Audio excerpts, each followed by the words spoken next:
Hello বন্ধুরা, সবাই কেমন আছেন? আশা করি সবাই সুস্থ আছেন, ভালো আছেন। তো দেখেন, আমার সামনে ফেলে রাখা কিছু যন্ত্রপাতি দিয়ে আমি একটা মিনি ইনভার্টার তৈরি করছি। তো এটা মিনি ইনভার্টার হলেও বড় আইপিএসের মতো ইনভার্টার মতো কাজ করে।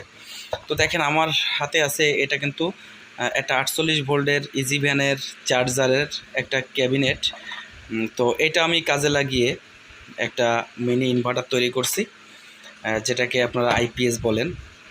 তো আমি এটা একটু ওপেন করে দেখাই যে এটার ভিতরে আমি কি কি করছি। তো প্রথমত এটা ওপেন করতে গেলে এটাতে কোনো স্ক্রু দেওয়া নাই, তো আমি সুন্দরভাবে এটাকে ওপেন করে দেখাচ্ছি।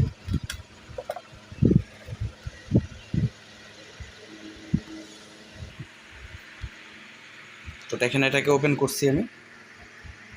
এটার ভিতরে বেশি কিছু না, আমি ছোট্ট একটা